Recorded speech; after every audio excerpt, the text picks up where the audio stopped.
thus far in the Subway 500 at Martinsville. Little bumper tag to get things going early. Joe Nemechek, 0-1 goes around. Brendan Gaughan, 77, goes around. Jimmy Johnson picking up a little damage in that early incident, but he's continued on just fine. And that's one of at least 2 spins by Ricky Rudd. And Robbie Gordon's been around a few times today. Typical Martinsville so far. So now we have one with Ricky Rudd and Robbie Gordon. And Robbie almost saves it, but not quite. Around he goes. Dale Jarrett. Took out a couple of guys. Bobby Hamilton, big damage. Yep. Casey Mears, big damage. Jeff Gordon has kind of struggled in this middle section of the race. He's back in 24th now. And they're just kind of shoving him out of the way as they go by. Kyle Petty, 45, makes a spin cycle. At this most recent caution, from which we are just finishing the cleanup. Kurt Busch, the race leader, bringing the field down for the restart. 27 drivers on the lead lap, including Joe Nemechek, the lucky dog at this last caution.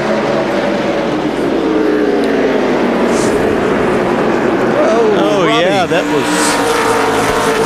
was good for Kurt Busch. He got clear of Robbie Gordon, and then Rusty Wallace kind of got hung up there on the outside of Robbie Gordon, the 31 car, so Kurt's going to get a little bit of breathing room. And Tony Stewart is trying to get back to the bottom of the racetrack, and Harvick to 29. He definitely cut Tony Stewart a break there, because Tony was coming on the bottom whether or not the 29 backed off or not. That was for 3rd and 4th place. Sterling Marlin in the 40 is 5th, the silver car. And it's a lap car next in line before you get to 6th place, Jimmy Johnson in 48. Mentioned that Dale Jarrett has come back on track 94 laps down after repairs of the crash damage we showed you just a minute ago in our race recap.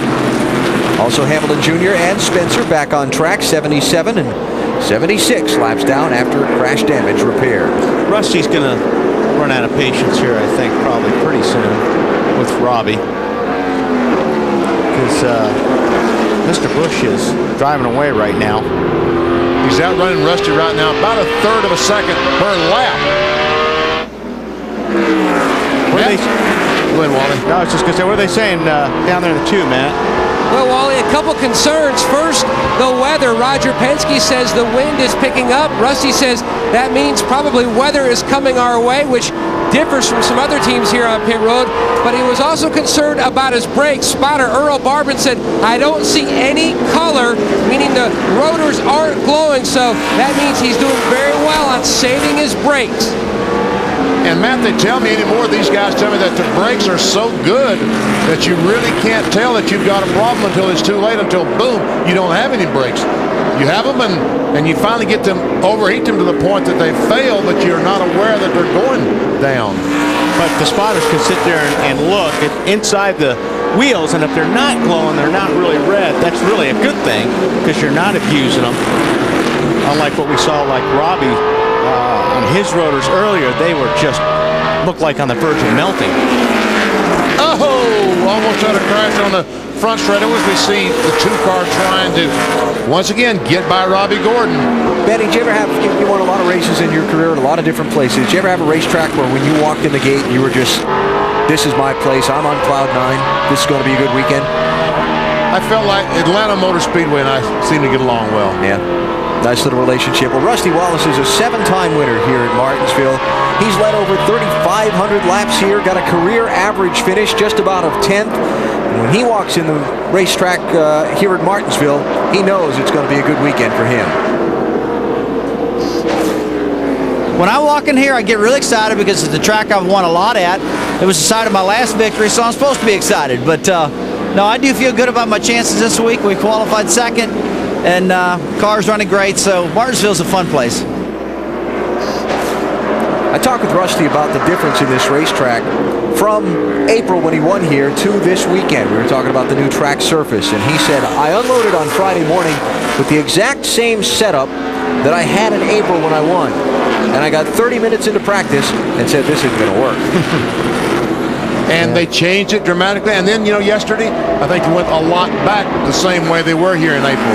But I'm impressed. Rusty's staying right behind the 31 car, and those brakes are not showing any red on the rotors. And Robbie, like I said, Robbie's staying in front of the 2-car.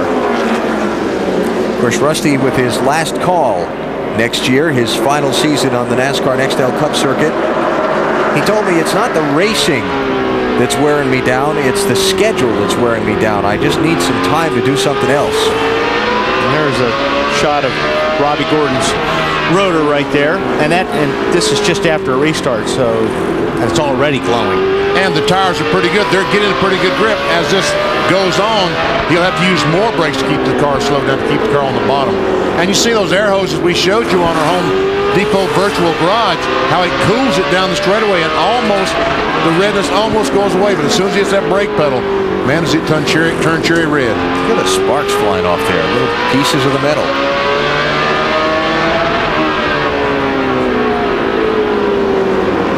I don't even know how they work. Looking at that.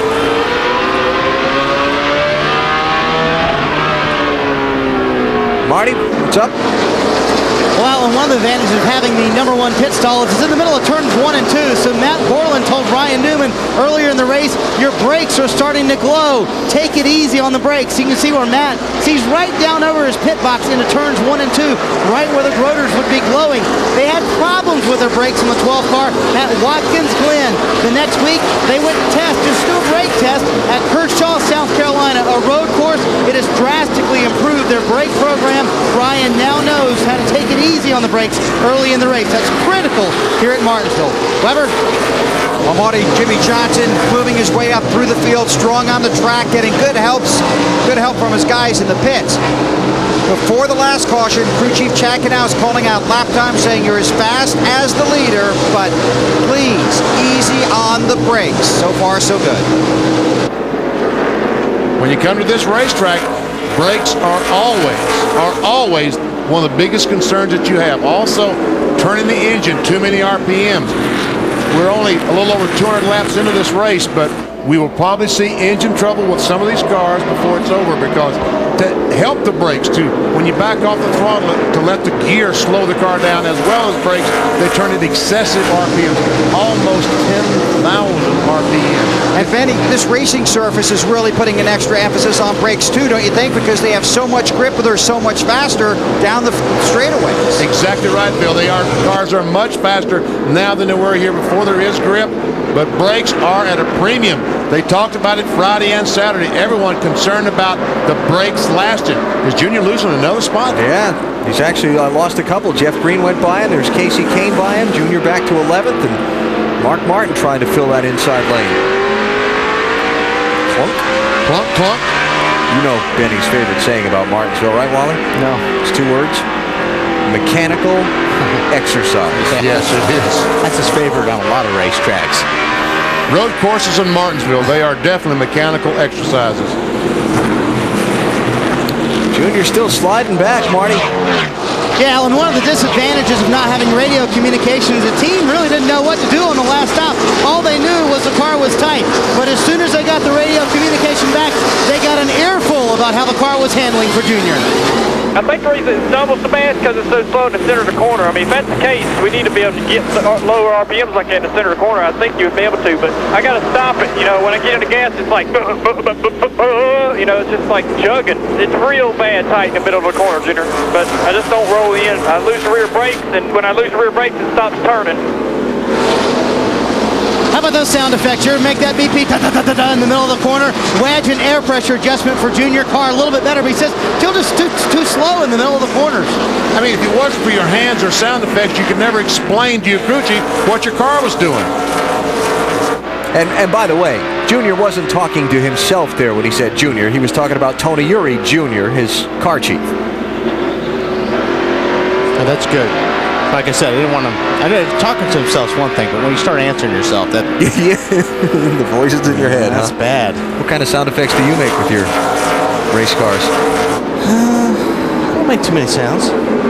Screech, crash, crunch. Yeah, some of those. How are the Gillette Young Guns running today? Pretty well. First, third, fifth. First micro power shaving system from Gillette is new M3 Power, the new power behind the Gillette Young Guns.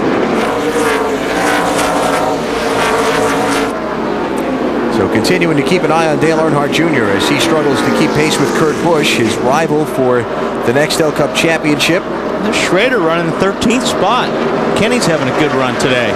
49 car right there looking at taking the spot from Earnhardt. This is a racetrack that you can get grip mechanically. You don't have to do it with all the aerodynamics and engineering stuff. And that's when the 49 car and cars like that have a chance. Dave? Kenny Schrader making his 40th start here today, guys, and not big adjustments on the car either. Last time, just a slight air pressure adjustment for Schrader to make that car turn a little bit better in the corners. A little bit of a tire rub there in the right front. Looks like well, that was probably when he was bouncing off of Jeff Gordon. Yeah. Earlier in the race, he did some damage to the right front. He's got a little bit of smoke when he gets hard on the brakes. So that's Schrader racing Earnhardt Jr. for 12th position. The 0 car of Ward Burton is a lap down in 32nd place. Well, those guys have sure lost the handle on that car. Ward Burton. And here's a race for 2nd place is Kevin Harvick. Looks to go around Rusty Wallace. Matt, what's up with the 2 car? You got a problem? Well, BP, he finally was able to get the 31 of Robbie Gordon out of his way. Spotter Earl Barban did some work on that.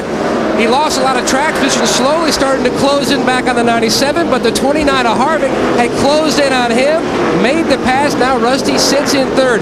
Hasn't said a lot on the radio. They only made one change in their last stop, a wedge adjustment. A little different view, kind of looking up across the shifter at Rusty in the office. And you can see how Rusty turns the wheel. He's not really moving it nearly as much as Robbie Gordon was, who was struggling with his race car.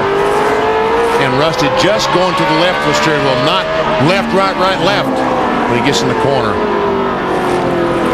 You can make some speed as if you just keep turning the steering wheel to the left. When you have to go through the corner, sawing it, you got a big problem. Real smooth on the wheel. You hear him pick up the throttle smooth. Car's working very well. Rusty's always had kind of an upright posture in his race car. You know, some guys have their seats kind of laid back a little bit. They're almost half reclined, and he's always sat very... He almost sits forward. Yeah, straight up. In his seat, yeah.